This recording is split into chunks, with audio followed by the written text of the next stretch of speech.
And we're back with On the Record with Tiffany and Kevin. I'm free by myself with Dr. Piper. I don't have Kevin up here telling me what to do and trying to insert his manly questions in. Please don't email me about that statement. People email you like, you're disparaging men. No, I'm not disparaging men. I'm just being funny towards my husband. Just one man, my husband. But Dr. Piper, thank you for taking the time to talk about social justice and the MLK March, because I think right now we've got such a divisive rhetoric that's been going on in the nation, but there's nothing more unifying than social justice, because social justice is something that is for everyone, not just for one someone. So when we think about what actually embodies what Dr. King was looking for in this country, I think of this march. It's like a symbolic version of what we can be, what we can hope to be, and the kindness that should exist amongst us, and that we need to give to one another, especially during this time, because there's not a reason for us not to be able to come together. We will never achieve what we want in this world or be the change that we want to see if we're bombing one another, if we're fighting one another, if we're constantly fighting. Has never resulted in getting good things happening to other people. There's a lot of loss of life, a lot of loss that goes into fighting. Yeah. And I think that I'm sorry, we're suffering over here with allergies. And me too. I'm having the same thing. Yeah. So excuse me if my voice cracks a little bit. You're good. You're just fine. But I'm so glad that you brought that up about resolving conflict without violence, because that was King's philosophy, of nonviolence. Yeah, and he studied Gandhi. He studied like all of these individuals who to really, because when he came into the movement, he was not nonviolent. He had guns and everything else like everybody else in the 1960s to protect their family. But Bayard Rustin said, you cannot lead this movement with guns. And so they began to, he mentored him into nonviolence, and they really made sure that the civil rights movement that he was heading and working with was really focused on, we are going to achieve our goals with nonviolently, and we are going to engage in nonviolent resistance. Let's show up in numbers. There's strength in numbers. We may not have money like the dollar, the purse strings, but we do have people power. And if we withhold our money from institutions that oppress us, that discriminate against us, that don't treat us fairly or justly, they'll have to change. And that works. And that's why we are here now. And it is so important that we talk about not only nonviolence in change, but nonviolent communication. You can't cut somebody out and threaten them. Exactly. Expect to get a good result. Or out of an establishment, expecting to get your needs met. We have to learn ways of communicating with one another, and not just on January 15th. Like these things that we are practicing, putting into practice that day, they have to be long-standing. There are 350,000 people that come out to this march.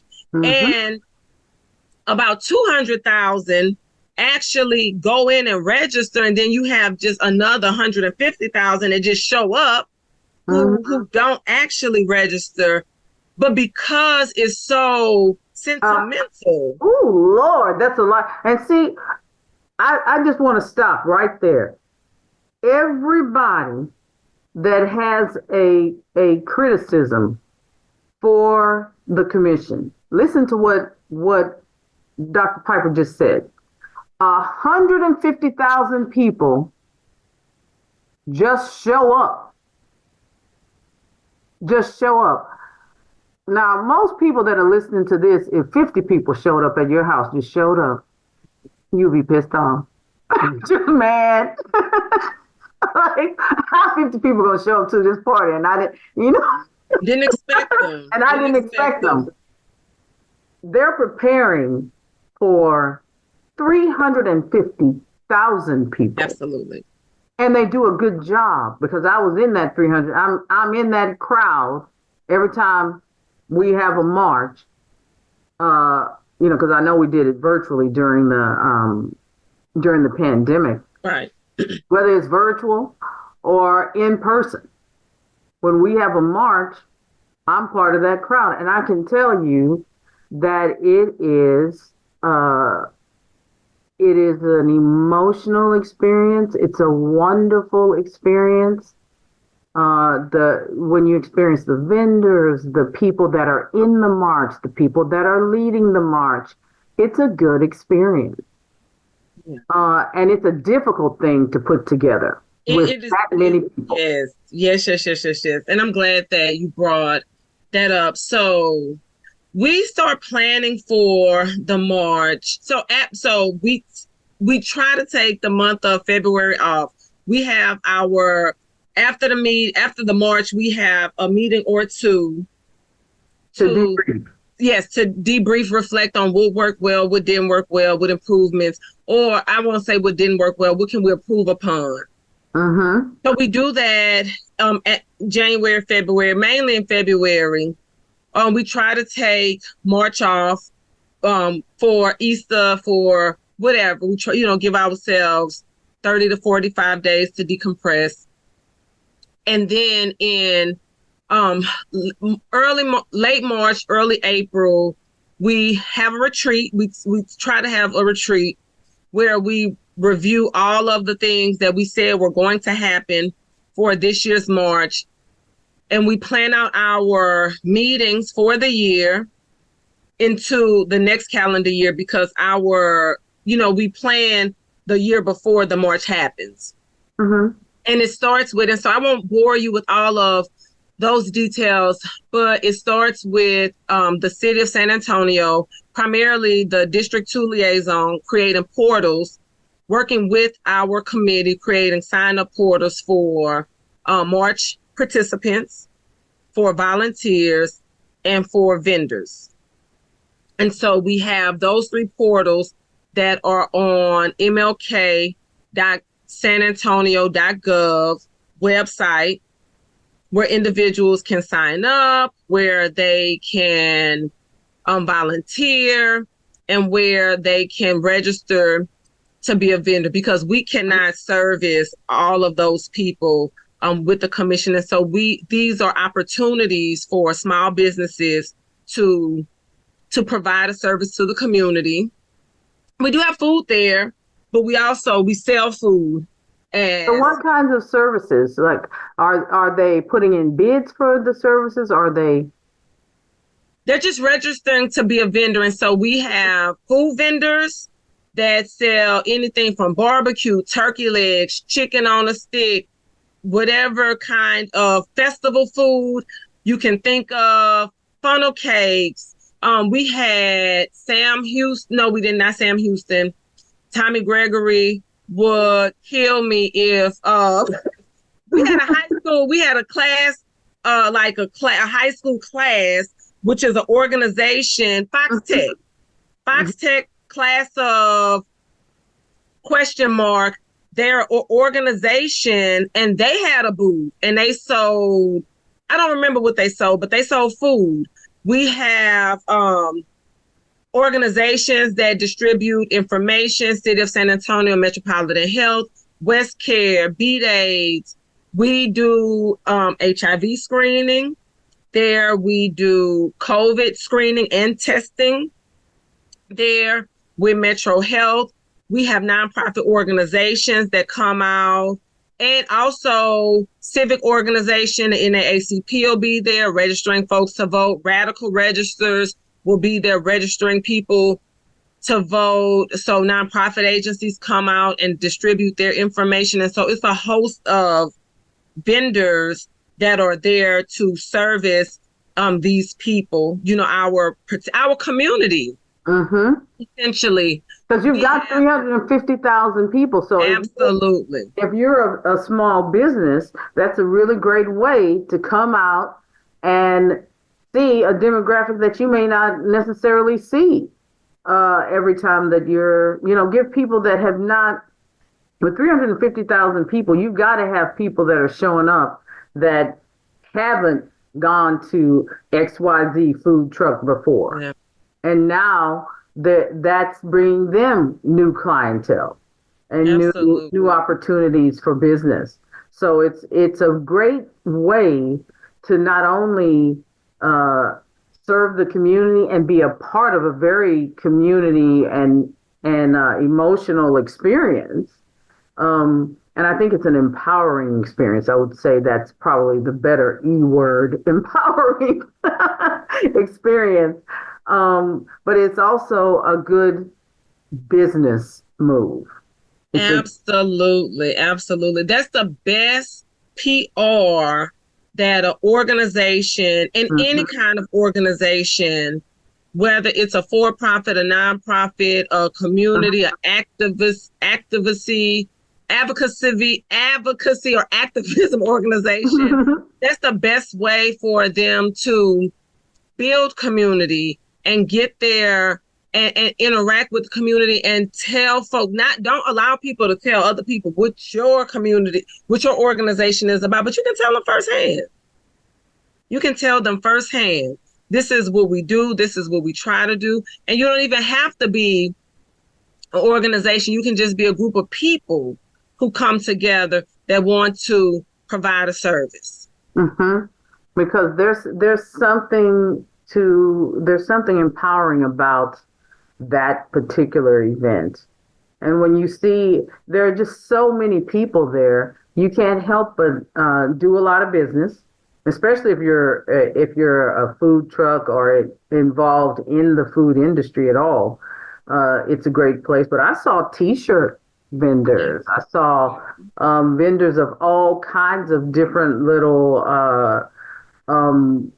unique items that are local vendors. Yeah. And it's a great place to showcase your wares if that's what if you have a business, and a great way to support the community and put dollars back into communities, especially on the east side, a community that has served this city faithfully, and that has so many has created so many leaders that have served this city faithfully. I know Henry Cisneros walks in the walk every year, and Henry was one of the leading factors in it even coming to fruition. Yeah.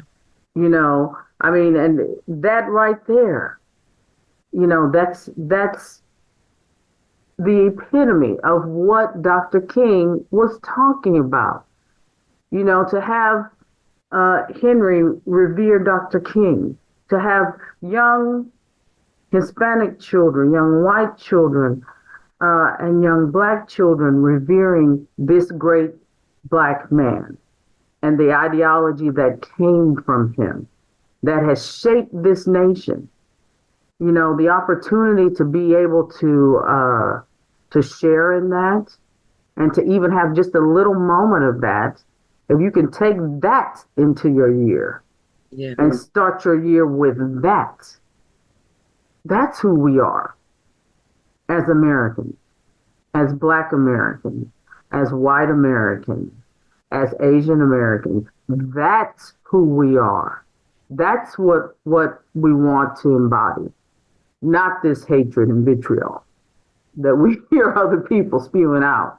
But there's so much more to the American experience than the nonsense that people want to put out there. Look at what Black people have done for, in, and to this nation. Yes. Yeah. And I believe so. Reverend Callis, R.A. Callis, actually, I'll say founded, started the MLK march, and the city picked it up in the 80s, yep. But he started it, and it was really about improving the quality of life for all people. But Reverend Callis was concerned with showing San Antonians that we have something to look forward to. We have a model. Mm-hmm. We have a blueprint that we can subscribe to or ascribe to be better.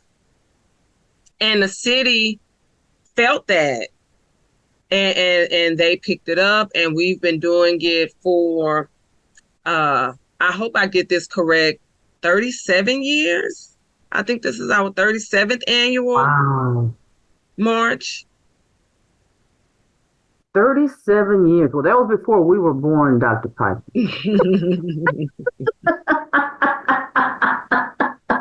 But 37 years. And to see us, I love that we're talking about churches. Mm-hmm. And because really, a lot of the greatness that's come out of our community has been churches. And I'm just I'm thankful that we had you here today. And I thank you for interviewing with us and for talking with us. We're going to put all of the information that you talked about in our notes. And you have a wonderful, blessed day. We will be with you on the march. Can you tell everybody where they can go and find out more about the march? Yes, MLK.sanantonio.gov. MLK.sanantonio.gov. Now, if you're listening, go to MLK.sanantonio.gov and check out when you can start. Check out the other events that are leading up to the march, and then go to our website. Go to txkidney.org or go to On the Record with Tiffany and Kevin on YouTube or wherever you listen to podcasts, and check it out. And you've been listening to On the Record with Tiffany and Kevin on 9:30 a.m. The Answer.